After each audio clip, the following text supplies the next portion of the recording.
Hello everyone, welcome to the Part-Time YouTuber Academy Cohort 3. Thank you so much for joining us. We're delighted to have you here and seeing all of your smiling faces, as Peter McKinnon would say. This is our very first sort of how to succeed on YouTube introductory sort of session, where we talk a lot about how to actually succeed on YouTube and how to get the most from this course. And we're going to be doing a ton of breakout rooms, well, not a ton, like 2 breakout rooms, so that we get to know people in the community. And I'll be showing you where everything is, and we're going to be answering as many questions as we possibly can. So let's kick things off. Firstly, welcome. It's a nice little graphic. This is week 1, which is all about foundations. So each week is going to have a different theme, and we will be telling you about that theme. Well, it'll be obvious from like the curriculum and the slides and everything, like what the theme for the video for the week is. This week's theme is foundations. So if you're a beginner YouTuber, this week's is particularly important. Even if you're not a beginner YouTuber, if you're intermediate or advanced, it is still always worth revisiting the foundations of YouTube, just so, because, you know, it's like how black belt martial artists will often say they revisit the fundamentals because all that stuff is important, however pro you are at YouTube. So let's get everyone oriented. Firstly, this is some of the team behind the course. There's me, there's Christian, who is our pro designer and editor. There's Angus, who you guys know as the course manager, who's been sending you loads of emails. And there's Elizabeth, who is our community manager, who's also going to be sending lots and lots of emails. We also have our fantastic student supporters in Nathan, Akhtar, and Sarah. All 3 of these guys were in cohort 2, I believe, and did a great job in cohort 2 and were very active and supportive and stuff on our community. And therefore, we have hired them for the duration of the course to help out with loads of stuff. So they'll be answering loads of things on our community platform, which is on Circle, and they'll be giving you detailed video feedback on any video that you submit as a video of the week homework assignment. So that'll be fun. We also have our housemaster. So we've got Jack Edwards, Hannah Witten, Nasir Karma Medic, and our very own Elizabeth Phillips. I'll tell you a little bit more about the house system in just a moment. But these are all pretty pro YouTubers who will be your housemasters / mentors within our upcoming sessions, which are starting from week 2. Sorry about the email that we sent you a few days ago. We were like so excited that we spent like 48 hours like sorting out and making sure everyone's time slots were legit.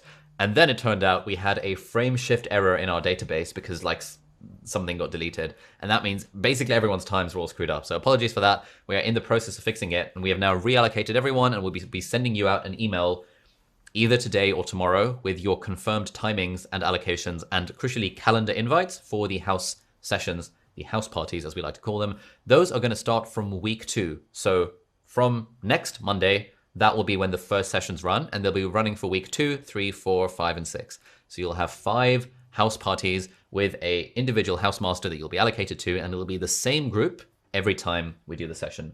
These are the names of the houses. I also had like emojis for each of them. And so each house is going to have like its own name and its own emoji. And it's going to be great. We're going to be telling you more about the house system probably on Thursday's session. But the idea is that when you're in your house groups of like 20 to 30 people, anytime you do one of your homework video assignments, your house will get points. You know, for the people who are particularly helpful on our community platform, your whole house will get points. And then at the end of the course, we'll be awarding the house cup to the house with the most points. But because houses have different numbers of people, it'll be kind of points per capita. So house points per member of the house. So we want everyone to pull their weight. We want everyone to be making as many videos and kind of completing the assignments as much as possible, because then your whole house will benefit from it, and we'll give you a funky little prize to everyone in the house that wins at the end of it. And I will be taking points away from houses as I feel like. So haven't quite figured out a way for doing that yet. Where is everything? So lots of you have done the onboarding calls with Angus and Elizabeth, so you would have seen all of this stuff. If you haven't done the onboarding calls, then no worries. Basically, in them, we kind of did some introductions and showed where everything is. Now, the PTYA community is basically the only place you need to go for anything else, anything you want. And that is at ptya.community. So you just literally type in ptya.community, you log in with the account that you made. This is hosted on a community platform, which is called Circle. So sometimes we might say something like, you know, the video recordings are on Circle. By on Circle, we mean in the PTYA community platform, which happens to be hosted on a platform called Circle. Anyway, ptya.community. If you need anything, it's probably on this page. We've had emails already from people being like, hey, how do I find the calendar and Zoom links? But if you literally go on ptya.community, the very first page you will see will say how to find things, calendar and Zoom links, video recordings, info, how to get help. we have tried our very best to preempt any questions you guys might have. And so they'll all be over here in the Start Here section.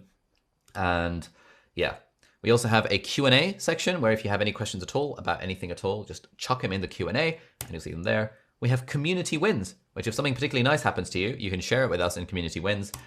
Two that I want to highlight. So we had Marshall in the last cohort. His very first homework assignment, was it or like second homework assignment? Like one of the homework assignments, he talked about this like fancy desk, and then this desk company paid him a stupidly large amount of money, more than I've ever been paid for a sponsorship, for his very first video to make a dedicated video for them. So that was pretty cool. He shared that in community wins. We also had Nicholas, who made a video about Chris Doe's business content model. If you guys don't follow Chris Doe on Instagram, you should. He's amazing. But now they're doing like a collab, and that's all pretty cool. So this is the sort of stuff we like to see in community wins. But, you know, nothing is too big or too small to celebrate in community wins. So this is good stuff. Next, we have the accountability buddy section. Basically, everything on YouTube is easier when you have an accountability buddy, someone to hold your hand and to sort of hold each other accountable for putting out the videos every week. And if you need an accountability buddy, you'll often find it easier just to find someone in your house. But if for whatever reason you don't find someone in your house, or you want someone, whatever, you can post in the accountability buddy section, and it's sort of like a sort of matchmaking system where you can just post and hopefully you'll be matched up with an accountability buddy on there, which should be fun. Now, where are all the video recordings going to be? They're going to be in the Cohort 3 Video Vault. This is what it looks like. It's just a section here on the PTYA community, and each week we will be uploading videos directly to here. So we've already uploaded a load of videos about gear. Here is what that looks like.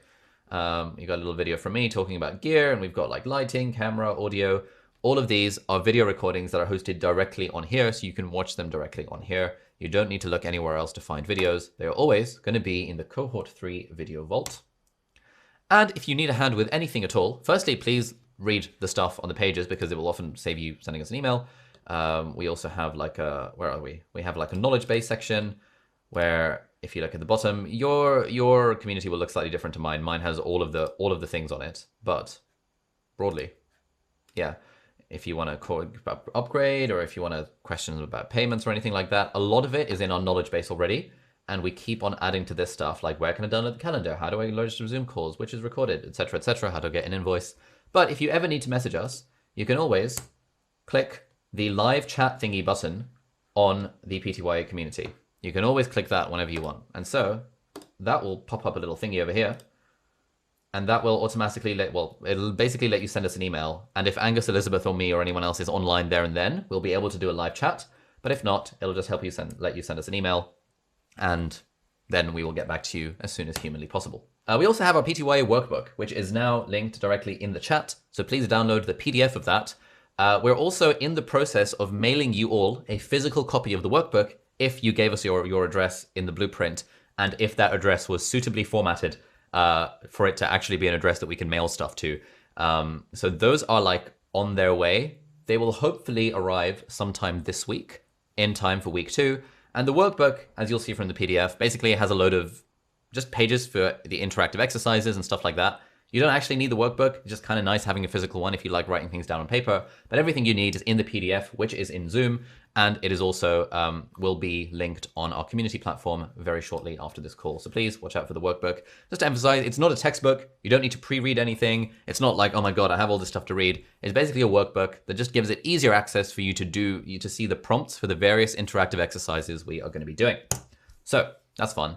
Good job to Christian for designing it. Good job to Angus for basically writing the whole thing. So that's all fun. And it's in transit as we speak. In week 1, we're going to talk about how to succeed on YouTube, which is today's session. And on Thursday, we're talking about the ultimate guide to gear and your studio setup. These are the foundations. In week 2, we're talking about defining and refining our niche and generating endless content ideas. Week 3 is all about getting people to click on our videos in the first place and then keeping people engaged throughout our videos. That is absolutely crucially important. Week 4 is how to help people fall in love with your channel and how to systemize and scale your production process. Week 5 is how to build an audience on multiple platforms and how to outsource your editing in particular and build your team around your content and your channel. And week 6 is all about monetizing and growing your empire. And then we end with like an integrative kind of session where we bring everything together. It's quite a lot of stuff over the 6-week period, people always get a little bit overwhelmed, but that's okay. Like the content will be recorded and you'll have access to it for basically as long as Vimeo is around where we're hosting the videos.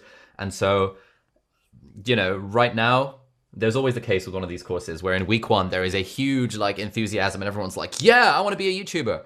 And then by the time, you know, someone makes their first video and they realize, hang on, this is actually kind of hard. And then the second video rolls around and then real life gets in the way. And then it's like, you know, the kids are being stupid and like, oh, you know, something's happened at work and, oh, life has got in the way. I've missed video number 2. Then week 3 comes along and suddenly we're like overloading you with the content. And you think, oh, I still haven't done the homework because I'm at week 2. It's very easy to get overwhelmed by this sort of stuff. What I would encourage you is that basically don't worry about it. The content, to be honest, is not that important. The only thing we really care about is that you just make one video a week. Because success on YouTube, as we're going to talk about, is mostly a matter of consistency. And if you can just build a habit of making one video a week, then life becomes good. This is broadly the stuff that is happening. So we have live sessions on Mondays and Thursdays. That's the purple stuff. We have social clubs on Tuesdays and Fridays, and that accommodates different time zones. We have live office hour Q&A sessions on Wednesdays and Saturdays. And the lucky exec people have sessions with me on Thursdays and Sundays. 24/7, there are loads of people on the community on Circle. We've also got a load of guest workshops that we haven't added to this because the timings change each week, but that is on the calendar and it's also in the calendar and Zoom link section on here. Calendar and Zoom links, nice and easy. Everything you need to do will be over here. Zoom links to all of the guest workshop. If you ever need a Zoom link for anything and for whatever reason you don't get the email and you haven't added stuff to your calendar, that's all right. You can always just bookmark this page and you will have a direct Zoom link, which is all good. And at some point in the next few days, you'll get calendar invites to your house parties. That will be just one session each week from week 2 to week 6, and you'll be meeting with the same people and the same house master each time. Next, we have Power Hour. Power Hour will not be on your calendar. I think we have a separate calendar for Power Hour, basically. But basically, every weekday at 8 o'clock BST and 2 p.m. BST, we're going to have a Power Hour. Basically, this is a 1-hour Zoom co-working group. These are always like one of the most fun parts of the course, where if you're awake during those times, you just rock up to the Zoom call. We spend 5 minutes at the start and at the end having a bit of a chit chat. And then the rest of the 50 minutes, one of us will play some nice background music and we all like focus and do some work. And we found that the people who attended Power Hour in like the previous cohorts were more likely to actually take their YouTube channels more seriously because they had this kind of 1 or 2 hour slot every day, mostly to focus on YouTube stuff. But to be honest, you can do whatever you want in that time. I'm going to be joining the Power Hours to write my book because I need the accountability. In terms of guest workshop, lots going on. So in week 2, we have Hassan, who's the best-selling author of the book, The Unfair Advantage.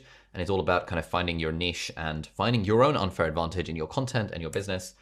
In week 3, we have a load of stuff. We have Tristan and Michael from Ultra Speaking, which is a great way of improving your confidence on camera.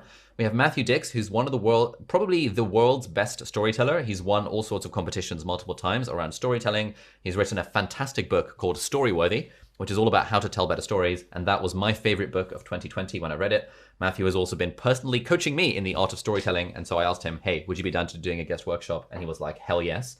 And we have celebrity David Perel, who's going to be doing a crash course in writing for us. David Perel, as you guys know, is big on Twitter, big on writing, runs his own course, Rite of Passage, which is also very good. And he'll be teaching us a crash course in writing specifically for YouTube videos. So lots of stuff going on in week 3. In week 4, we have James Johnny, who is he's a friend of mine. He's grown from 0 to, I think, like 800,000 subscribers in less than a year with like fewer than 20 videos. That is absolutely absurd. And James will be talking about editing because he's like a master editor, despite kind of not having a background in editing. He learned from scratch and is now on freaking 800,000 subscribers, making tons and tons of money through AdSense. And just making generally really, really, really good videos. So the James Johnny approach is like an alternative approach to YouTube, but he'll be talking about that. And we have Robbie Crabtree, who teaches the course Performative Speaking. Again, all about how to get better at speaking, more confident in being on camera, which is obviously a staple part of being a YouTuber.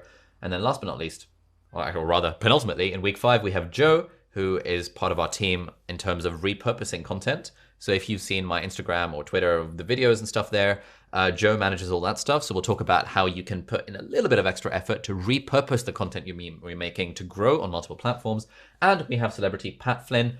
It says Performative Speaking. It should actually say Smart Passive Income. Pat Flynn hosts the very famous podcast and website, Smart Passive Income. And this session is going to be all about how like what are the various different ways in which we can monetize our audience. And finally, we have Anne-Laura, who you guys might know from nestlabs.com, nestlabs.co, I think. And that's going to be all about building and monetizing a sustainable community. So all of this is fun. All of these are the guest workshops. Now, let's do a little breakout room. So this is going to be a 10-minute breakout room where we're going to have a bit of a chat. So introduce yourself to your group and describe what your dream for your YouTube channel is. What sort of content are you planning to make? And how do you want this to impact your life? We will send out updates every 2 minutes, so everyone gets a chance to speak. So, Angus, can you take it away and set up the breakout rooms? Please, that would be good. Okay, so, welcome back. I've turned my volume down slightly. Apologies for shouting earlier. I just get very excited about YouTube and stuff in general, so this is fun. If you look on our community platform, you'll see we also have this community map thing. And it kind of shows if you've set your location on your like PTYA community profile, it will add you to the community map. Now this is really cool because you can literally see where people live, which is like in a non-weird way. And so we've got loads of people in the UK, we've got loads of people in the US, loads of people in the Middle East, 24 people in India, 38 around about Indonesia, 39 in Australia. And so if you happen to be near someone, you should reach out to them and like hang out. I know last week there were quite a few people from cohort 2 who hung out in London. I felt a little bit jealous because I wasn't invited to this, but yeah, you know, it was good. It's good that the community happens without us. At least I was invited. Right. Thank you all for filling in the blueprint thing that you did.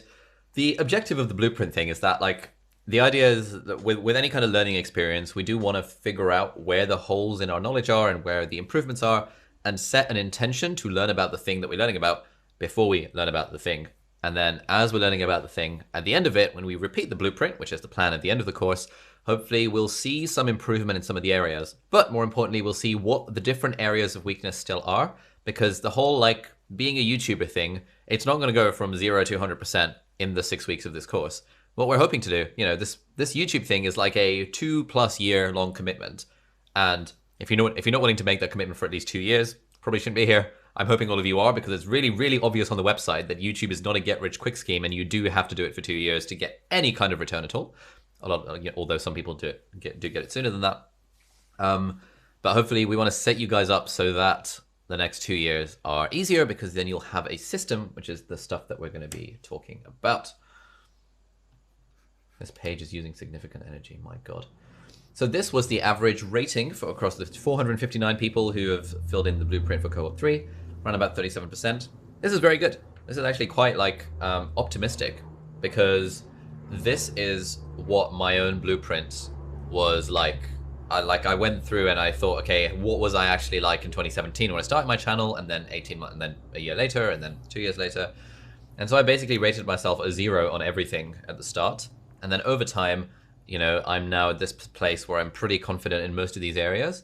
But you'll see I've still got lots of room left for improvement in platforms, distribution, a lot of stuff around the refining the video ideas and making them better. It's all a constant work in progress.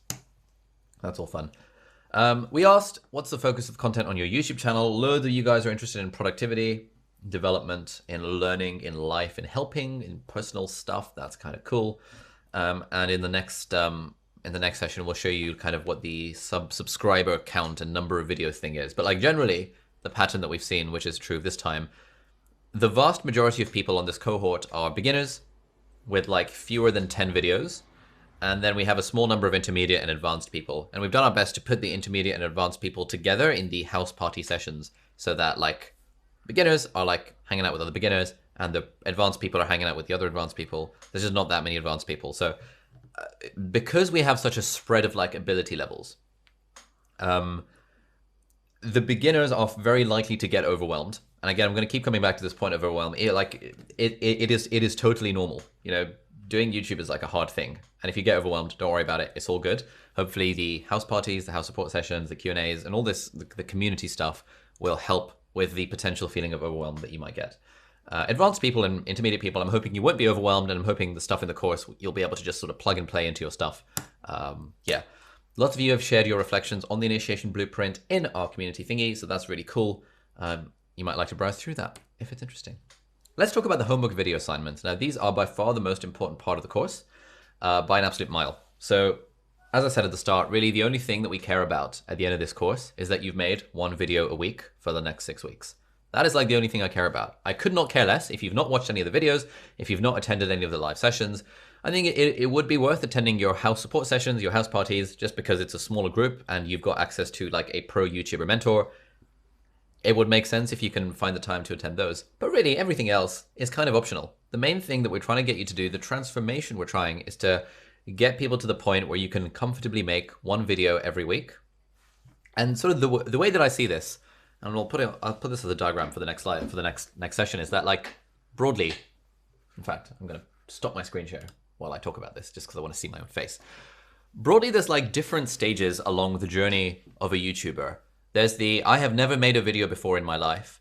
And then to the end of it, which is like, you know, someone like Mr. Beast with 50 million subscribers. Now, along that journey, there are a few milestones. And we're all at different place on this milestones. I think the very first milestone is from 0 to 1. So I have not made a video to I have made a video. And lots of us are in that boat where if you haven't made a video, the thing you care about is I just need to make a video. Once you can make a video, and that's like an okay thing to do, the next landmark is I can make a video every week. Okay? So we're going from nothing to just making a video to making a video every week. And then the next one is I can make a good video every week. And that is basically all you need. If you can get from 0 to make a video every week to make a good video every week, you will, you know, then your life will completely change, right? Like, because basically that's all that I've done for the last 4 years. Started off from 0, learned how to make a video, learned how to make a video a week, learned how to hopefully make a good video a week. And all the rest of it is sort of just icing on the cake. The system, the monetization, the expansion, it all comes from this foundation of 0 video, 1 video a week, 1 good video a week. At that point, you can start doing funny, funky things like scaling and distributing and outsourcing and editing and all that kind of stuff. But we're all at different places along that. And I say this now because given that we have a big spectrum of people among like here on the course, if you are at the beginner end of the spectrum where you have not yet made a video, and you see some of the stuff we've got in week 4, 5, and 6 around like the 7 levels of repurposing and stuff, you're going to think, what the hell is going on? I struggle talking to a camera. I hate the sound of my own voice. Why is Ollie telling me about the 7 levels of repurposing content, which is completely irrelevant to me? So like, what I'm just trying to say, and I'll keep on signaling this throughout, like, remember where you are in the process, and keep in mind, please, that this course that we've tried to put together is trying to be a lot of things to a lot of different people. Like the stuff, and we've broadly done it, so like the stuff in kind of week 5 and 6 will only really apply if you've already gotten that foundation of being able to make 1 video every week. We're hoping to get you to that point where you can make 1 video every week. But coming back to what I'm talking about with the homework assignments, the content in the course is kind of irrelevant. All that matters is you get to the point where you can make a video a week, and hopefully the course will help you make that video a week actually good. But there's very little we can do if you're not going to put in the work. There's very little we can do to help you succeed on YouTube, right? It's just not a thing. You have to make at least a video every week. Yes, there are exceptions, but broadly, you have to make at least a video a week. That is the point of the homework assignments. It's the only part of the course we care about. If you go through this course and you have completed the homework video assignments, i.e. made 1 video a week, and you don't find the course valuable, we have a 100% money back guarantee. Like, it will literally give you all your money back if you don't find the course useful. But you become eligible for that money back guarantee if you make a video every week for the next 6 weeks. If you don't, and you come back to us, oh, I've made 2 videos, but I didn't think the course was particularly useful, we're going to be like, sorry, mate. We literally told you the money back guarantee was you have to do the homework assignments. You have to make the 6 videos. And if you still don't find the course valuable, we'll give you all your money back. It's all good. I'm saying this emphatically right now. Like we often don't get people asking for their money back, and you know, often like life gets in the way, and I get it. But I cannot underscore enough just how important it is just making 1 video a week. That is the only thing we care about. Please don't feel like, oh my God, I have to attend 4 hours of live sessions and 1 hour of house party and like the social clubs and spending 8 hours doing this stuff and not spending any time making the videos, because that's the only thing that matters. So let's go into a breakout room. And we'll do another one. We'll hopefully have smaller groups this time. What is your biggest challenge with creating videos? What are some reasons you might not end up doing this week's assignment or kind of the homework generally? And what are some ways that you can ensure you will do the 1 video a week? Well, again, that's all we care about, just 1 video a week. That's all it takes. If you're a pro, then you can worry about the system and stuff. But most of us are beginners. All beginners care about is 1 video a week. Go into breakout rooms for the next 10 minutes and have a bit of a chat. And hopefully we'll figure out ways that we can support one another to make the one video a week, which is, as I said, the only thing that we actually care about. So let's, oh crap, let's go for it. Alrighty. Hello. Welcome back to the party, everyone. Would love to hear, hang on, let me turn the song off. This is a banger though, absolute banger. Shame we had to turn it off. Yeah, I don't know why people, is this like some TikTok soundtrack or something like that? It's just like, yeah, just absolute banger every time. Yeah, so curious to hear what sort of insights we got from the breakout room. What is our biggest challenge with creating videos? What are some reasons we might not end up doing the week's assignment? And what are some ways we'll ensure we'll get it done? We need to go talk about this playlist. The Stoic teacher. All right, mate. I'm going to take some house points away from you. Spotlight effect, perfectionism, overthinking, huge issue for everyone. Perfectionism, editing, accountability. Perfectionism, beginner's mind. Looking forward to the power hour. Editing takes bloody ages. Yeah, it does. Speaking to a camera, time management, tunnel vision, workflow. How to play music legally. Oh, okay. Procrastination, video hacks, scripting sucks, being a waste man. Location and sound, getting comfortable with the camera. Okay, cool. So crucially, what are some ways that we can ensure we'll get it done? You have to carve out time, waking up early. 4:30 a.m. Bloody hell. Living life in 2 week sprints with smart goals. Suck it up. Let's move on. Good stuff. Thanks everyone for sharing the chat. Oh, by the way, as a general thing, we save the Zoom chat transcript and then we put it up on the kind of video vault page. This is kind of handy because especially when we do things like idea generation and finding your niche and stuff like that, just by going through the video chat transcript, you'll get like tons and tons and tons of ideas just by default. So yeah, cool. Let's do a little bit of a spiel. What it takes to succeed on YouTube. Let's see, right. What does it take to succeed on YouTube? Basically, a few hard truths. So the only way to grow on YouTube is to make videos that people want to watch. I'll say that again. The only way to grow on YouTube is to make videos that people want to watch.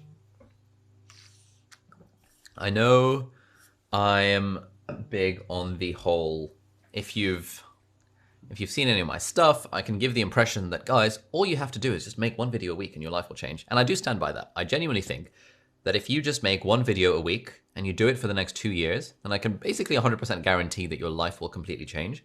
I can't put any numbers on it. I can't tell you you're going to be at 10K or 100K subscribers or you'll be able to quit your job. But I just know that if you make one video every week for 2 years, your life will change completely. But having said that, the only way to actually grow on YouTube is to make videos that people want to watch. If you make videos that people don't want to watch, like if you take my advice super literally and you're like, you know what, I'm just going to make a video of my coffee every week for the next 2 years, obviously that's not going to work, right? You need to make videos that people want to watch. This is not easy. This is actually very hard. This is not like an easy thing that you guys have signed up for. You have to film and edit and write and storytell and brand and public speak. And like each of these activities alone could be a full-time job, and it is for a lot of people. And each of these activities alone could be its own like 3-year university degree. And yet as a YouTuber, we have to do all of these things basically on a daily basis. And often we're starting completely from scratch. I knew absolutely nothing about writing or filming or scripting or editing or branding or whatever the last one, public speaking. Knew absolutely nothing about that before I started YouTube, and I had to learn on the job. But that's what it takes if you want to make videos that people want to watch. Because if you're like, fine, maybe the writing on your videos is amazing, but if you suck at speaking on camera and you don't improve on it, then people are not going to watch your videos. If your branding is terrible, then people might watch your videos, but they're less likely to fall in love with your channel. If your writing is not very good and you're just rambling, then maybe a few people will watch your videos because they like your rambling. But generally, a lot of people won't watch them because the writing is not particularly tight. So there's all these different skills that are involved in being a YouTuber. They're all specialized skills. And so YouTube is not easy. YouTube is a combination of a ton of specialized skills, and you become a generalist at being good at all of this kind of stuff. Now, that's like one hard truth right like up front. Now I want to give you a little maths puzzle. For those of you who have seen this before, please don't say anything in the chat because it loses the impact that way. You'll know what I mean. If you've been on a previous cohort, please stay silent in the chat. But basically, Here's a math puzzle. So Warren Buffett starts investing age 10. By age 30, his net worth is $1 million, which is 9 inflation adjusted. He's still investing age 90, and he gets 22% annual returns. And Warren Buffett's current net worth, well, at least it was at the time I made this, was about $84.5 billion. Okay? $84.5 billion. Let's now look at a normal person. Maybe they don't start investing age 10. Maybe they start investing age 30 once they made a bit of money. Maybe, you know, when they're 30, their net worth is 25,000, which is, you know, it's pretty reasonable. They've got that much in savings. They've decided to put that into the stock market. And they quit investing at age 60 to hang out with their kids and play golf and stuff. And crucially, they're still getting 22% annual returns. 22% annual returns is like a ridiculously high level of returns. But so they're still getting that. Now the question is, what is their current net worth? So have a thing in the chat. Have a gander. Like, just post a number.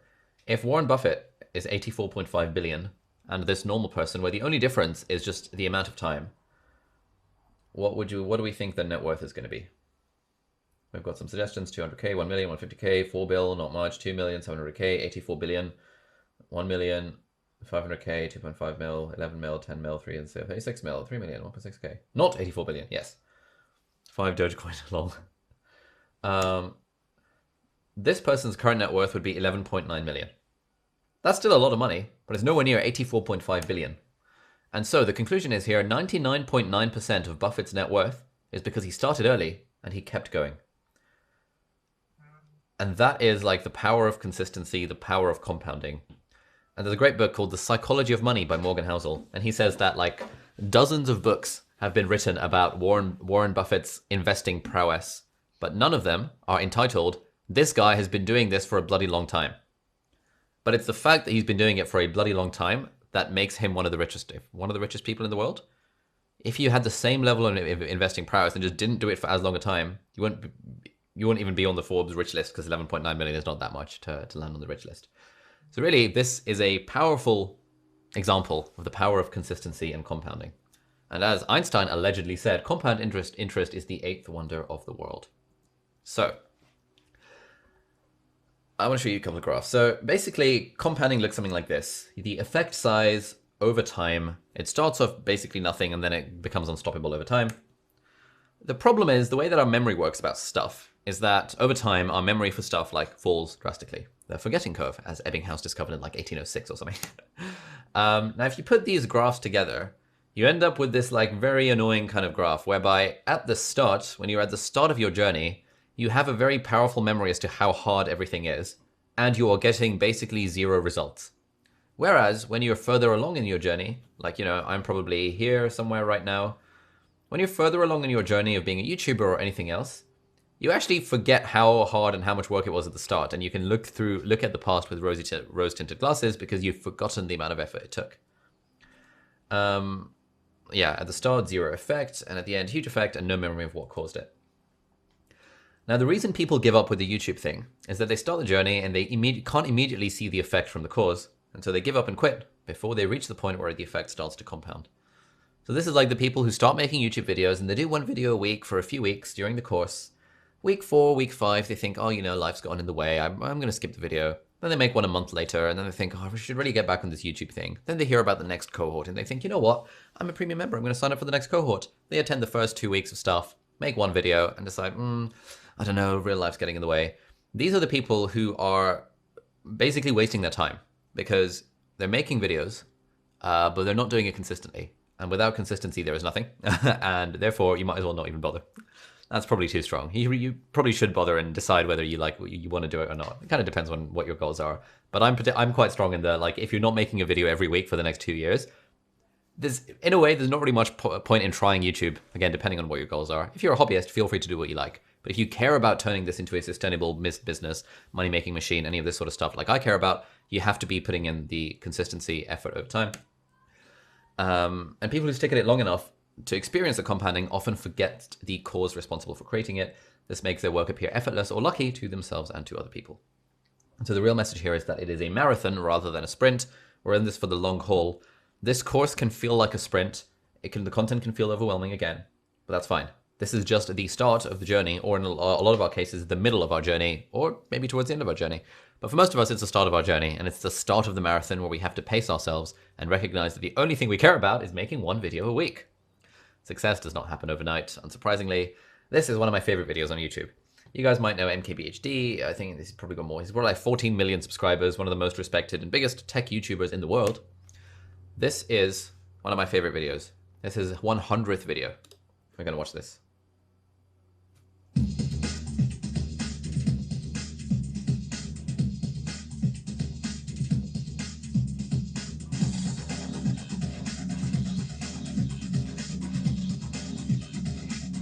Video number 100. Woo.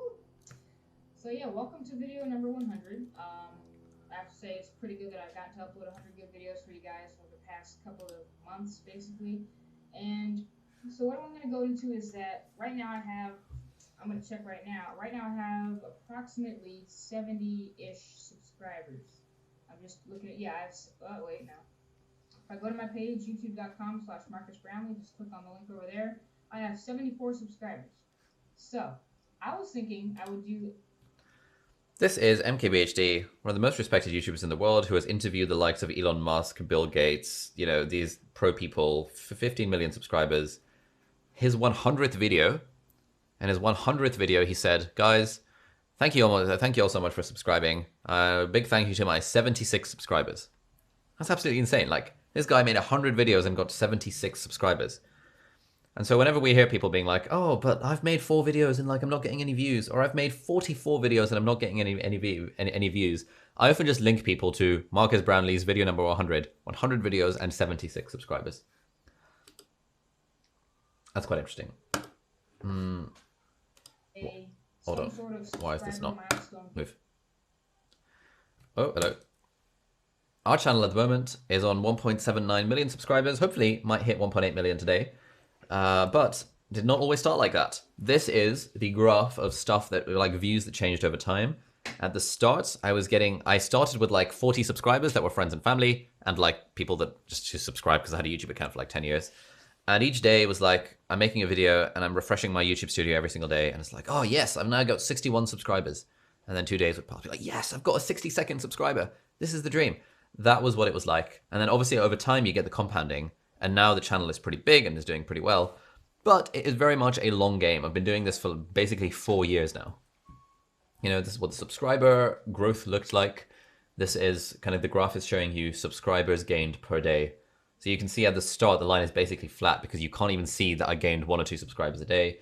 These days, we're gaining, you know, a few thousand subscribers each day with a few spikes when we get viral videos. Revenue-wise, the picture is exactly the same. For the first year, basically made no money, and then the money started to get interesting. And again, this is revenue per day. So these days, the channel is making somewhere between 600 to 1,500 pounds each day, which is about $900 to $2,000 per day. That's pretty mental. And if you told me this 4 years ago, I would have had a stroke because it's just stupid. But at the start, like for the first year, wasn't making any money at all. So it really is a marathon. It is a case of compounding over time. And if you don't let the compounding happen, if you give up halfway through, then, you know, that's fine. But you have to consciously be aware that you're giving up on something that could potentially become big, but only if you give it the time to become big. Now, here's another thing. Guys, again, if you've seen this thing before, please don't post in the chat, because have a think. How many videos do you need to make to get 1 million subscribers? So this is data from TubeBuddy that looks at 4.5 million channels. And they've said that the average channel with 1 million subscribers has how many videos? So how many videos does the average channel with 1 million subscribers have? Some people think 100 videos. Lol, I wish. 100,000 videos. Thankfully, it's not that quite that high. The average channel with 1 million subscribers has 3,873 videos. That's a lot of videos. What do you think the average channel between 100K to 1 million has? Post in the chat. Got some good suggestions? 1,171 videos. The average channel of 10K to 100K subscribers, that's around the time where you can make a full-time living off YouTube.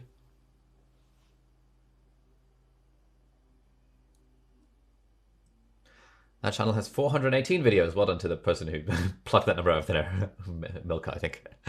And finally, 1,000 to 10,000 subscribers. How many videos does the take the average channel, i.e. I think average by average, they picked a median. The answer is 152. The average channel with over 1,000 to 10,000 subscribers has 152 videos.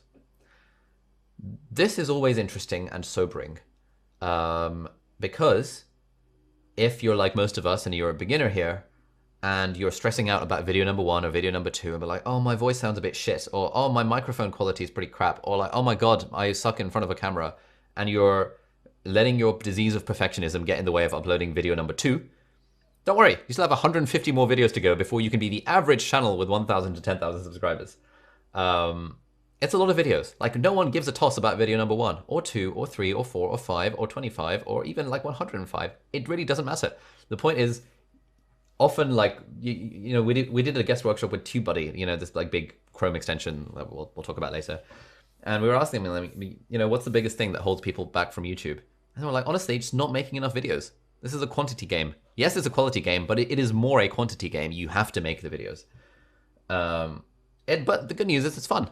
It's all good. It's really fun. And the idea, you know, in an ideal world, we wouldn't be entering YouTube thinking, I need to grind it out. I need to like white knuckle and hustle hard. And then 3 years later, I'll be rich. Instead, it's more like, you know, let's take it easy. Let's treat this as a marathon and let's try and enjoy the journey. Because if we enjoy the journey, then productivity takes care of itself. And then making videos becomes fun rather than a chore. And if you treat making videos as a chore, you are never going to grow on YouTube because you're just not going to put in the reps to make enough videos.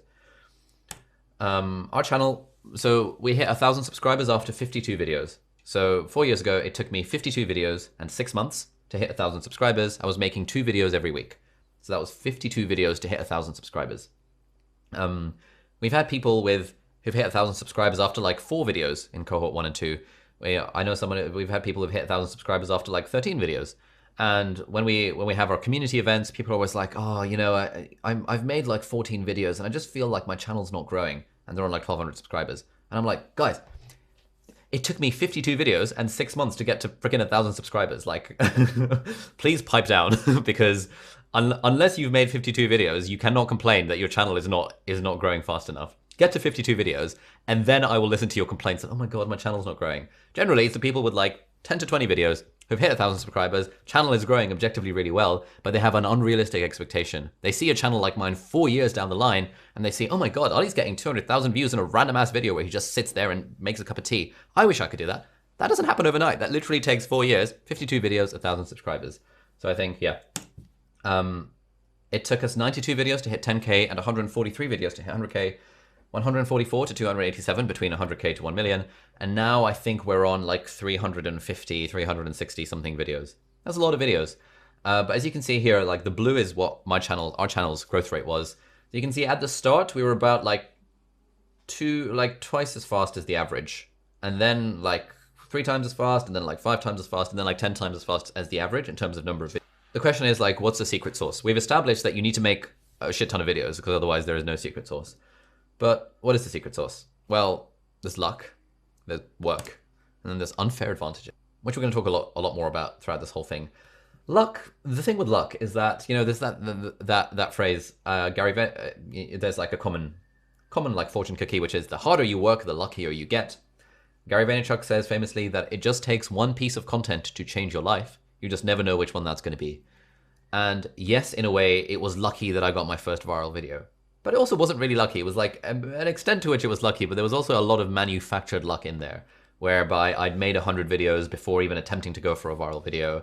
I like researched the hell out of the topic around evidence-based studying tips. I put in like 30 hours of editing into that one video, thinking that, okay, this could be my big break. This could be a viral hit.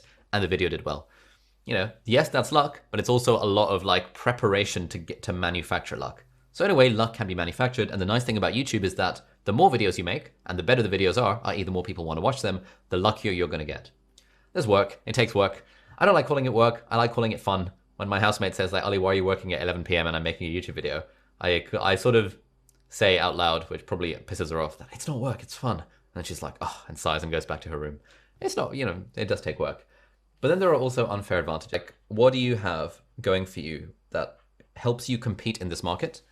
that other people may not necessarily have. For me, it was the fact that I was a medical student at Cambridge.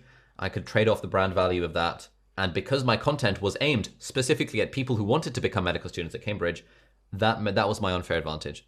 My other unfair advantage was money. I'd been running a pretty successful company for the last few years, and so I could invest in camera gear. That was an unfair advantage, where other students who I was competing with couldn't, like, literally could not afford this camera, whereas I could funnel it as a business expense. Another unfair advantage. I was aware of this stuff up front, and I lent heavily on my unfair advantages, trying to ramp up production value and sort of ramp up the brand value of being a Cambridge medical student as much as possible. People might say, oh, you're trading off the brand value. 100%. We all trade off the brand value of whatever our unfair advantages are. If I had been trying to do guitar tutorials, I have no brand value there. There's no unfair advantage. But the content I was making was where my unfair advantages were best exploited.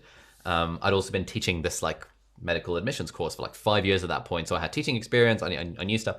There's all these unfair advantages. And so if I had thought, hey, I should make a YouTube channel, and I thought I'd tried to do singing, which is what I tried to do. I tried to make a music-themed YouTube channel many times, and I always failed because I was not using any unfair advantages that I had. I'll talk more about those a little bit later. I'm going to teach you on this course.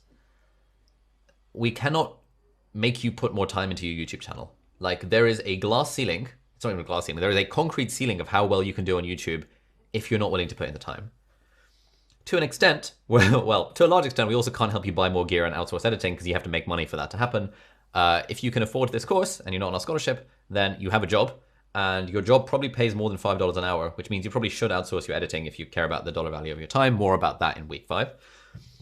But what we can teach you is the system. And when you have a system, then it sort of supercharges your input of time, because there are, not all time is created equal. Now, like having done YouTube for 4 years and with a solid system, if I spend half an hour or even 10 minutes on a video concept, because I've got a system, that 10 minutes is the equivalent to me of spending like 4 hours on that concept like 4 years ago. At the start, I had no system, and so it was very much brute forcing it with time. But now that I have a system, the time that I spend on the YouTube channel is a lot less. And so we can comfortably churn out 2 videos a week with maybe 1 hour of planning and like 2 hours of filming. And then editing is outsourced. So, but if I were doing editing myself, it would take maybe 4 hours per video. So, for around 3 hours a week, or like 4 hour work week, that kind of thing, we can comfortably put out 2 videos every week, and the channel makes like, I don't know, $40,000 of revenue in AdSense every month, and it just does like stupidly well. But that's because we've got the system. And so the system is the thing that we're going to try and teach you. But bear in mind, the system is only a supercharger of time. Like, if you do not put the time in, the system is not going to be useful. The system has a multiplicative effect on the time that you put in. So how do we build a system? Well, glad you asked, because this is a great book called The E-Myth Revisited by Michael Gerber. And he says, the question you need to keep asking yourself is, how can I give my customer the results he wants systematically rather than personally? Put another way, how can I create a business whose results are system dependent rather than people dependent? This is a fantastic book for anyone who like runs a business or wants to run a business. And when we're treating YouTube as a business, we can figure out a way to make it system dependent rather than people dependent. At the start of people's YouTube journeys, and certainly at the start of mine, it's very much a brute force, like I have to do everything myself. It's a very heavy lift making each video, and it's a lot of effort. And that is always going to happen. Like let's say you're creating a bakery and you've never baked before. It's going to be a lot of effort to bake your first couple of pies. But then over time, as you bake more and more pies, you'll realize that there is a way of systemizing the process of baking pies. You can batch the ingredients. You can shop things ahead of time. You can make multiple pies in one go. You can have multiple pies on the slow burner. This is a good analogy. I should use the pie analogy.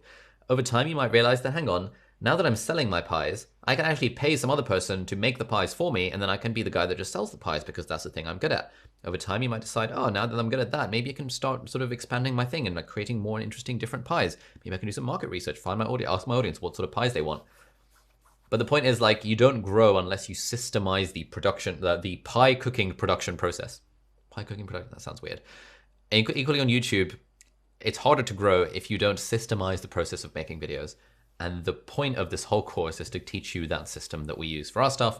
And hopefully, given that, we're all, hopefully, fingers crossed, going to put in the time, we can supercharge and multiply the effect of that time by creating the system. This is a good analogy. I need to write this down.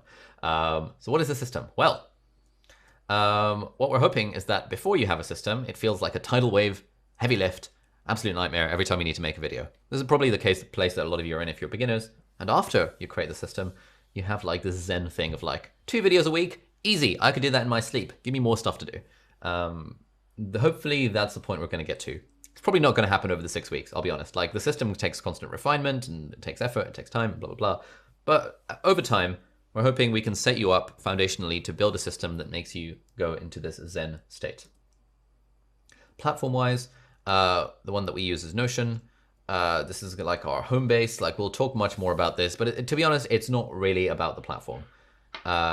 It's not about the platform in the slightest. It is far more about the mindset and the system behind the platform, and then the platform, like Notion or Roam or Evernote or Obsidian or whatever the hell you want to use, the platform just facilitates the system.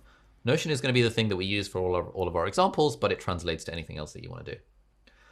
Now, here is what the system broadly breaks into. It is 6 areas, and this is like our curriculum. So there's the foundation stuff, which is refining your niche, building your studio, and getting confident on camera. There's different levels: finding your niche, your target audience, your production value. Then we've got the conceive stuff, like coming up with ideas. And we're going to teach you our idea generation machine next week. Next, we've got different ways of constructing videos, like titles, thumbnails, and like different ways of structuring a video. Again, we're going to teach you that in week 3. Then we have like all this fancy stuff around creating stuff with parallel processing, scheduling, and distributing, using a content calendar, and using Kanban boards, and using batching. Repurposing we'll teach you in week 4 and 5. Then we'll talk about expanding into different platforms and building your own team. So we'll teach you how to outsource editing, which most of us should be doing very early on, because most of us have money and make more than $5 an hour, which is how much it costs to outsource editing. And we'll talk about kind of the evolution of our platforms and how over time you can start making interesting amounts of money, or rather absurd amounts of money, through expanding platform-wise, and like the different ecosystems and how we build that from scratch. And finally, we'll talk about monetization. So in terms of like all the different strategies that you can use, partners and products that you can make to help monetize your content, affiliate links, AdSense, sponsors, personal products, things that affect video revenue, affiliates, and all this kind of stuff, and all the different ways that you can make personal products with examples and like a playbook of exactly how I did it for a lot of these things. So that is the overall system. And when you have the system, really it's sort of these 3 things: conceive, construct, and create, that are like the important bits for beginners. You've got to come up with an idea. You've got to systematically create the video in a way that appeals to the viewers and the algorithm and gets clicks. And then you have to sort of, well, you want to kind of parallel processy create stuff so that it doesn't feel like so much of a heavy lift. It's like coming up with the idea for a pie, baking the pie, and then baking multiple pies, which is kind of similar to that thing like we said at the start about like how, step 1 is make 1 video. Step 2 is make 1 video every week. And step 3 is make 1 good video every week. And then in a way, step 4 is systemize the process of making 1 good video every week, so that your own time is less on that and you're doing more interesting things with your time. So doing another quote from Michael Gerber: how can I get my business to work but without me? How can I get my people to work but without my constant interference? How can I systemize my business in such a way that it could be replicated 5,000 times, so the 5,000th unit would run as smoothly as the first? And how can I spend my time doing the work I love to do rather than the work I have to do? I'm still working towards it. Our system is still constantly evolving, but you guys are here on this course. Thank you for being with us on this journey. And we're hoping to take you through building such a system for yourself, so that when you put in the time, which you have to do, this is not a get rich quick scheme, this is not a magic bullet. When you put in the time, hopefully the effect of that time over time will be multiplicative rather than just additive. That sounds fancy. Yeah. So when over time, when you have the system, when you put an hour of work into your content, it will not feel like you've got an hour of output. It will hopefully, fingers crossed, feel like you've got more than 1 hour of output. So what's happening in week 1? Basically, we've got Social Club, which is tomorrow at 7 p.m. British Summer Time rather. That's on your calendar. That's like a social session, which will be hosted by Nathan, and that'll be nice and fun. Get a way of getting to know one another. Not much like in the way of content, so if you can't make it, don't worry about it, but it's just a really nice way of getting to know the community.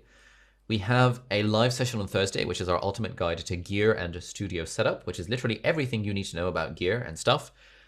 Ahead of that session, if you like, you can check out the gear-themed videos that are on the community. So we've already made some of those, so you'll get a bit of a head start. I want to use that session to answer as many questions as possible, and we normally get to every single question about gear. But if you don't understand what a light is and what a camera is and what a lens is, you might potentially feel slightly overwhelmed when people start asking, hey, what's the difference between a 24 to 35mm G Master lens and a 35mm prime, and like how far should I go? All of these like things. You might feel a little bit overwhelmed if you've literally never done camera stuff before, but that's totally cool. You can always watch the gear stuff in advance.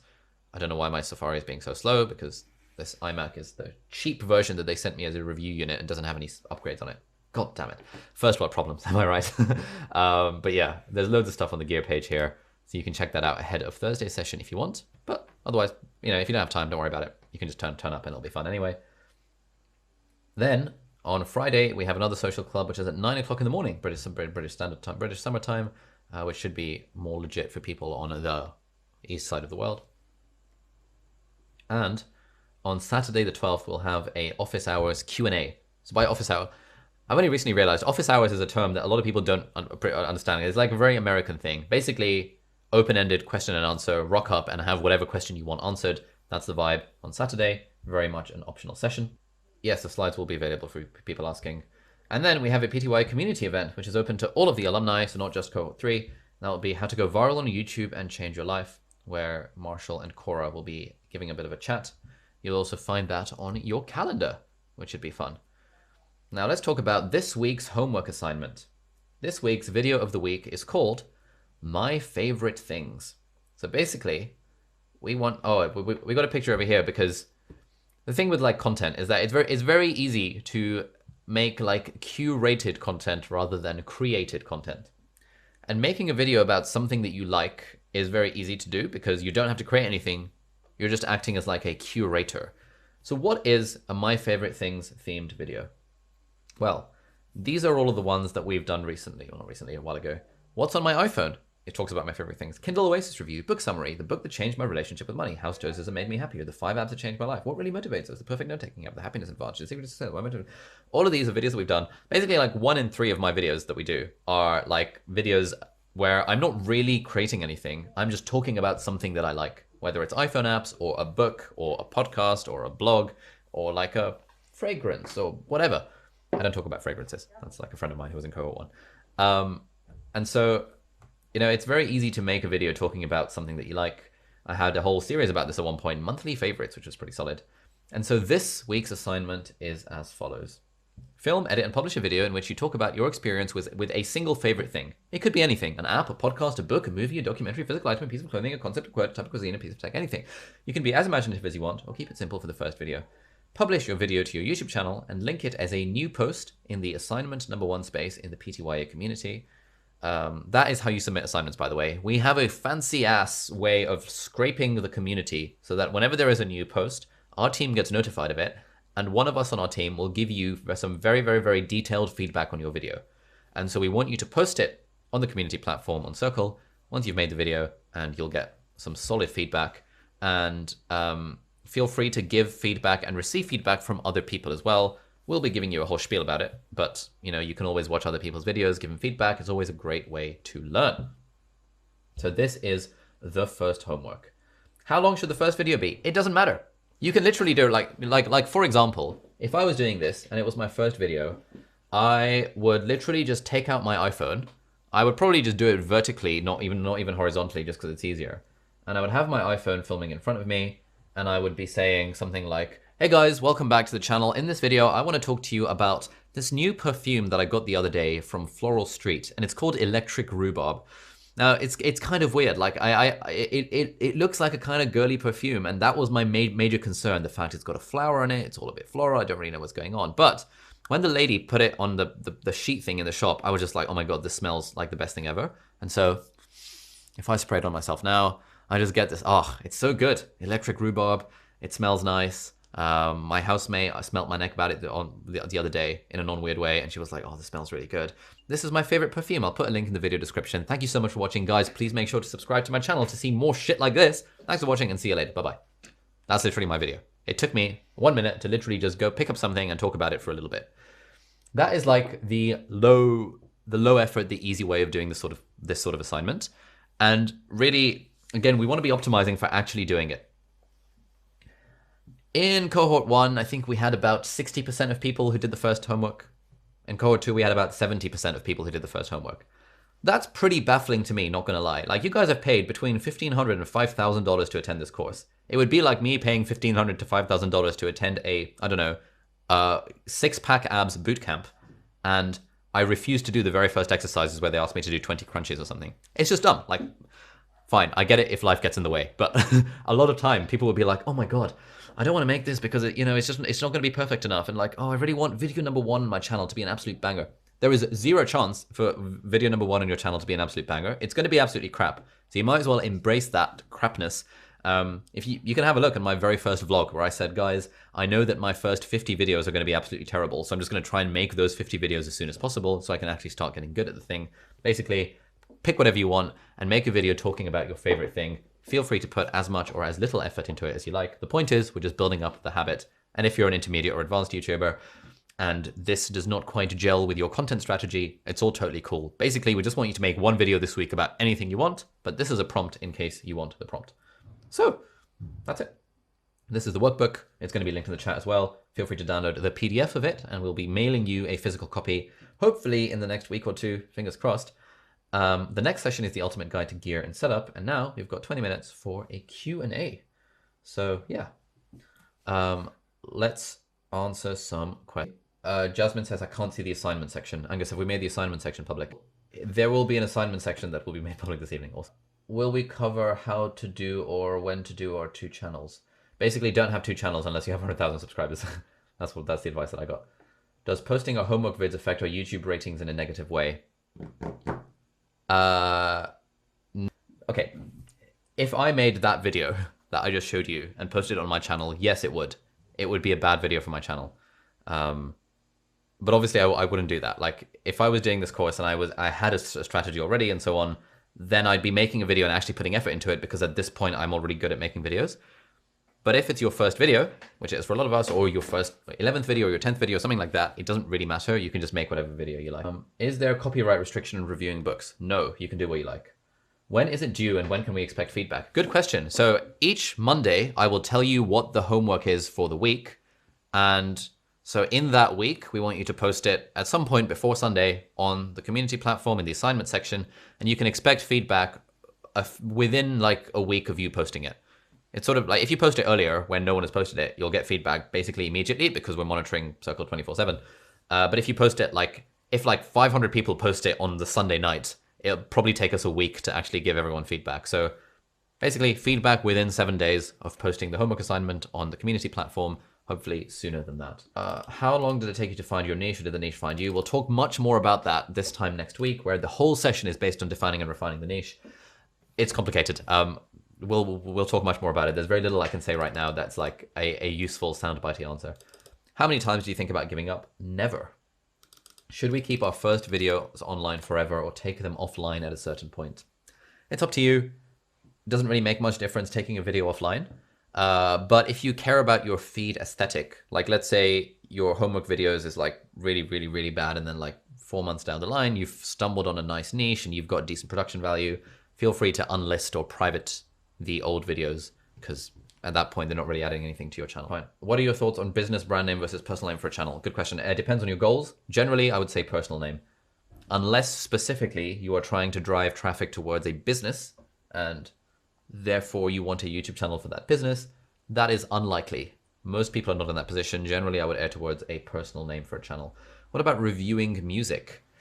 It's complicated. We have a whole section on the resources bit here.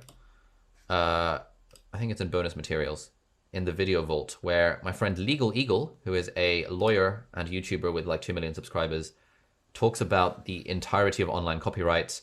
I don't know anything about it. Watch this video. It will give you loads of information about it. And he also has like a course that can give you, that has a discount coupon that will teach you everything you need to know about online copyright around like music and stuff. Music is complicated. Are we supposed to unlist our homework videos or post them publicly? I would recommend posting them publicly, but if you're concerned that your channel will suffer because it's a low quality video, then by all means feel free to unlist them. But yeah, posting publicly is what you need. How do you naturally use a script while recording? I personally don't. I just use bullet points, but you might find it useful to use a teleprompter if you're that sort of person. That is also a whole long thesis that I can't really answer in a soundbite. And so we'll be talking a lot more about how to script stuff and how to read from a script and how to not read from a script in a future session. But yeah, basically I like using bullet points So I look at a bullet point and then I say the thing. I look at the bullet point, I say the thing, because I can riff off of most things based on bullet points. I personally don't like reading from a script. How do you decide what category your video channel is? If it's a mix of personal, vlog, and instructions, how important is this? It's complicated. Basically, so many people's questions are, I have all of these different interests. What should my niche be? Which is basically that question. That is the thing we're going to be answering this time next week on Monday, where we're spending literally 2 hours talking about how to find your niche. Quickly, the way you grow on YouTube, the way you maximize your chances of growing on YouTube is by sticking to one thing, by being the Notion guy or the productivity is too broad, or being the very specific thing guy or girl. It's complicated. It depends on so many things. Like, how much do you want to treat it as a hobby versus a business? If you had a business and if you were to say, hey, I've got an idea for a business, but I want to sell a few groceries and I want to sell a few like clothing wear and I want to sell some cameras and I want to sell some iMacs because these are all the things I'm interested in. People would be like, mate, what the hell are you trying to do? Like, why are you trying to sell everything? And you'd be like, oh, but it's the stuff I'm interested in. So surely someone should come to my shop and buy one of the things I'm interested in. If you wanted a hobby shop and you didn't really care about growing particularly and you want to do a car boot sale, that's fine. You can sell whatever the hell you want. But if you actually care about creating a business, you wouldn't be selling a random bit of everything. You wouldn't be doing a bit of vlog, a bit of productivity, a bit of coffee, a bit of what's in my bag, a bit of this, a bit of that. At least at the start, you would be more targeted if you care about treating it like a business. So we'll talk much more about that next week. People don't like to hear that. The thing people would like to hear is, you know what? Just be yourself. You do you. There is an audience out there for everyone. Whatever you do, whatever resonates with you, whatever you enjoy, that should be the thing you make videos about. It's like, yes, okay, but apply that same concept to a business or to a software startup, and it's not really going to work. So it depends how much you want to treat YouTube like a business. Cool. Multiple languages. Thoughts on posting videos in multiple languages on one channel? No go or doesn't matter? Separate channels for separate languages. Unless you are posting in a language where the people who speak that language in your target audience will also speak the other language. For example, I know lots of channels that post in Urdu, but also have some English themed content because broadly middle to upper class Urdu speakers in Pakistan will also speak English. Then they combine. But generally, if you're making videos in Spanish and videos in English, your viewers will not stick around for both. So you want to split up the channels in that context. That's a very niche thing though. At what point is it wise to change what your videos are about? Like, can I start with unfair advantage and some point change course? Yes, your niche can always evolve or change over time. Much more on niche next week. But yeah, you can always change. I started out talking about medical school admissions. I moved on to talking about studying. I haven't talked about medical school admissions or studying in the last like 2 years. Like, you know, the content can evolve, but the idea is that you slowly want to move to different niches over time. Are you going to be able to review our videos if they're in Spanish? Sadly not. We won't understand the content of the videos if they're in Spanish. And so we can comment on production value and stuff, but there's very little we can comment on if the video is actually in Spanish. Unless someone on our team speaks Spanish, I don't think they do. Angus wants to learn Spanish, so maybe Angus can like try and comment on your video. Did you make an introduction video? Hi, Mali, welcome to my channel. I talk about XYZ. Not really. I sort of made a video called Why I'm Starting a Vlog, which was a video I made to my like 34 subscribers at the time. My name is Ali, and this is my first. And filmed it on my phone in July of 2017. You don't really need an introduction video. A bit overrated, I think. Thoughts on adding background music on these early videos? It's a good idea. Background music always adds to the value of a video. The service we use is Epidemic Sound. Here is an affiliate link in the video description if you want it. We always have a little bit of background music in every video. I think it's always.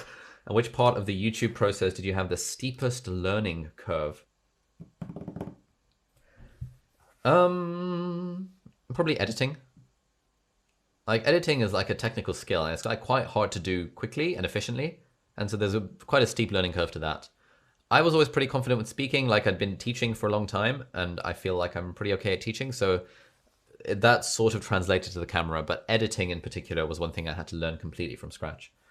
Okay, for older inactive channels with subscribers, does inactivity hurt the channel or can it instantly revive with consistent posting? Honestly, if you've got 400 subscribers from 10 years ago, I would just start a new channel. It's like, yeah, it's not really worth hanging on to those 400 subscribers. Can we make short clips to start with, increase the length as we go along? Yeah, absolutely. You can do whatever you like. Generally, on YouTube, this has so many exceptions. Basically, do whatever you like. You can make videos that are 1 minute long, 30 seconds long, 2 minutes long. I couldn't care less. As long as you're getting in the habit of making a video every week, that's the only thing that matters. And you also want to think about like, right now, if you're a beginner, and it's probably a beginner I was asking that question, if you're a beginner, you only want to think about yourself. You just want to think, selfishly, how can I make it as easy as possible for me to create videos and get into the habit? But to actually grow on YouTube, you need to switch from a me mindset to a audience mindset. Like, what would the audience want? How can I best serve the audience? And if the audience is best served with short videos, then make short videos. If the audience is best served with longer videos, then make longer videos. But right now, if you're a beginner, whatever makes it easy for you to upload the videos, I don't really care how long they are. But obviously, if you make like a 5-second video, you're going to learn less from that than if you make a 5-minute video, for example. How do we create a story from a thing we like? We're talking a lot more about that in week 3. And we also have like 2 guest workshops focused on exactly that thing. But TLDR, read the book Storyworthy by Matthew Dix. I love it. My favorite book of 2020. What's the ideal length of videos that YouTube is promoting for beginners? It doesn't really work like that. There is no such thing as an ideal length of videos. A video needs to be as long as it needs to be and no longer. Or as short as it needs to be, but no shorter. That's like saying, what's the ideal length of blog post that Google is promoting? In fact, no, it's not really like saying that, because you can probably say that 1900 words is about the ideal length of a blog post. There is no right answer to this question. There is no right answer that would be useful. And recommendations on YouTube Shorts. Next week's homework assignment will be to create a YouTube short. That is not this week's assignment. This week's assignment is to make a proper video, i.e. not a short. Basically talking about your favorite thing. Be honest, can anyone succeed on YouTube? Honestly, if they put in the work, I don't see, I see no world in which anyone can't succeed on YouTube. It also depends on what you mean by succeed. Like, what's your metric for that? Can anyone hit 1 million subscribers? Probably not. With enough work, anyone probably could. But again, it depends what your metric for success is. Yeah, I don't know a single person in my life who would not succeed on YouTube if they did what I told them to do, basically. Or if they put in the work, effectively. Is 1 video a week fine, or should you try to do 2 videos if possible? What is ideal? 1 video a week is fine. The more videos you make, the more likely your channel is to grow. So 1 video is fine. 1 video is the minimum, and I think it's a good standard to go for. But if you can make 2 videos a week, your channel will grow faster. If you can make 3 videos a week, your channel will grow faster. If you can make 5 videos a week, your channel will grow faster, provided the quality of each of those videos is the same. So 1 good video a week is better than 5 crap videos a week, but 5 good videos a week is better than 3 good videos a week, for example. Could the first video be done in 1 take so editing's needed? Yeah, you can do what you like. Whatever it takes. The first video doesn't matter. Like, no one cares. If you're a beginner and it's your first video, no one gives a shit. Just make the video and make it as easy as possible to do the homework assignment. If you're a beginner and you're a beginner who's asked that question, the thing that will hold you back is perfectionism. And the thing that you're not going to get out of this course is you're going to stop. You're just not going to publish the videos. I just want you to publish the videos, whatever it takes. Could not care less whether it's 1 take. Honestly, if it were me and I were a beginner, I would just do a 1 take video. I'd probably do a little bit of editing with a bit of background music, but because like the objective is to learn. But if I was struggling with editing or struggling with background music, literally single take, 1 take, no cuts, it's all fine. No one cares. It's all hunky-dory. If 2 of you are using a channel, should you use names or a brand? I still think, like, A and B, Tom and Jane, or Harry and Ron. That would be how I name it, but it kind of depends on what vibe you want to go for. Is getting famous guests on a good way of increasing subscribers? No. Yeah, no. Is there content overloading on a YouTube channel? Not really. It's quite hard to content overload a YouTube channel. We're far more likely, like, as long as the videos are good, and by good I mean people want to click on them and people want to watch them, there is no such thing as content overload on a YouTube channel. We were speaking to someone called Evan Carmichael the other day who puts out, I think, like 10 videos a day on one of his channels, and he was saying until you're at that point of 10 videos a day, you don't need to worry about content saturation and content overload. Is it best to steer clear of personal development as a subject, as it's so broad?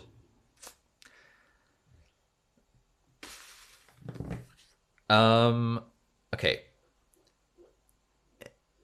Basically, yes, but yeah, but no.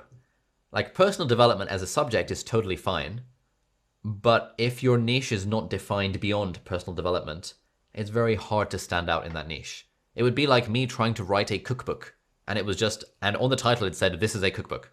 It's like, all right, cool. There are like a zillion cookbooks on the market. How am I going to stand out? Whereas if I wrote a book that was talking about kind of a doctor gives a nutritional advice within the context of a cookbook for people who want to be productive, meals that will only take 5 minutes to make and like 1 minute to clear up, for people that want 200 grams of protein each day because they want gains, and if your body is like natural nerd, those 9 levels of niching could get my cooking channel or my cooking cookbook to a point where it would be niched down enough to be kind of successful. Again, it depends what you want, right? If your aim for YouTube is to treat it as a hobby, then that's fine. You can do what you want, like make videos about personal development. But if your aim is to treat it as a business, you need to think about how are you going to stand out in a crowded market. Are there diminishing returns on more videos per week? Nah. If the videos are good, then there's basically it's hard to get the diminishing returns. There probably is to an extent. The thing with YouTube is that growth is always linear, unless you get a viral hit and then it becomes exponential for a little bit.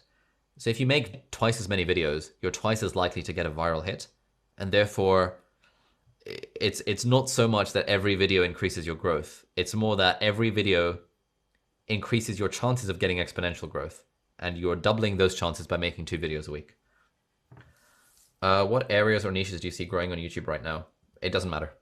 I don't follow YouTube macro to know what that is, but also, you know, this is a marathon that you're going to be doing for the next 2 to 5 years. The stuff, if you saw that like slime and like fidget spinners were popular 2 years ago, and you spent a year making content about slime and fidget spinners, you'd have been like way out of date very quickly. There is no point in chasing trends or chasing things that, oh, this is currently doing well on YouTube, because this stuff will always change over time. And so like, yeah, basically it doesn't actually help. Could you have a successful channel interviewing people? Yes. if it's good. If you make videos that people want to click on and videos that people want to watch. Tim Ferriss has made a pretty good career out of interviewing people. Rick Roll has made a good career out of interviewing people. There's all sorts of video. You know, Joe Rogan has a pretty successful channel off of interviewing people. It's definitely doable. Can you mix vlogging and content videos, or should you pick one? Okay. The thing with vlogs is that vlogs are generally community content, i.e. they are content for your existing fans. Generally, when you say content videos, you mean like educational videos, and educational videos can help attract new people to you. It is very rare to be so interesting in your vlog that people who don't subscribe to you will want to subscribe to you. But it's a lot more common to be so educational in your content that people who don't subscribe to you want to subscribe to you. So vlogs and like, hey guys, this is what I'm doing in my day. If they gel with the sort of people if they gel with your target audience, again, we're going to talk much more about this next week. If vlogs gel with your target audience, then vlogs make sense, especially if you have fun, especially if you want people to know you as a person. But vlogs in themselves generally are not a way of growing an audience, unless the vlogs are so good that they stand out. I'm thinking Casey Neistat back in the day. I'm thinking Jon Olsen.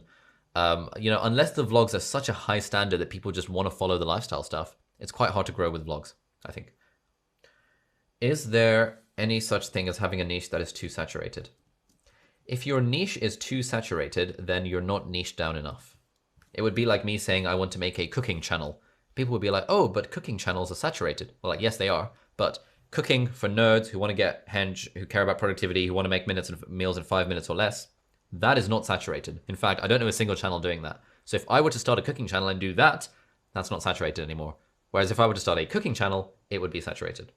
You see what I mean? What did you spend far too much time worrying about in the beginning of YouTube? I didn't spend a lot of time worrying about things because I really had in my mind that my first 100 videos are going to be absolute shite, and therefore I need to just make 100 videos as soon as possible. The thing I spent too little time thinking about was titles and thumbnails. I undervalued the impact of titles and thumbnails. And my channel would have certainly grown faster if I'd thought about them more seriously. And that's what most YouTubers actually say. Like, basically, I've asked this question to all my YouTuber friends, like, what would you do differently if you had your time again? And 100% of them say, I would think harder about titles and thumbnails. But we'll talk more about that in week 2. What made you start a YouTube channel? I saw a business opportunity. I had a business. I knew I could drive leads to that business by making educational content on YouTube. And then as I started doing that and saw that it was fun, I saw that there was a gap in the market for someone to vlog life as a medical student and as a doctor. And so I thought, you know what? This seems like a good opportunity. Let's give it a go. Let's take it seriously for at least 2 years and let's see if something good happens. And yeah, best decision I've ever made in my life. And here we are today. So a nice place to end it. Hope you guys found this session useful. Always keen to hear feedback and stuff in the chat, and we'll put like some, you can always email us if you have any feedback about anything. We'll try and sort out the breakout rooms for next time. Hope you guys found this session useful. As a reminder, the homework assignment is just make a video and post it on our community platform.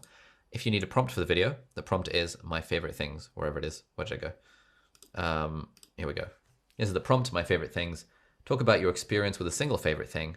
And our team and me and Angus and Elizabeth and stuff will be looking over those and giving you lots of detailed feedback. If you have any more questions, stick them in the Q&A section on community platform and Circle, and one of us will get back to you. Or if you want to email us about a personal thing, just email us, support@aliabdaal.com, or use the live chat feature on the community. Thanks for joining. Enjoy WWDC, and we'll see you guys later. Bye-bye.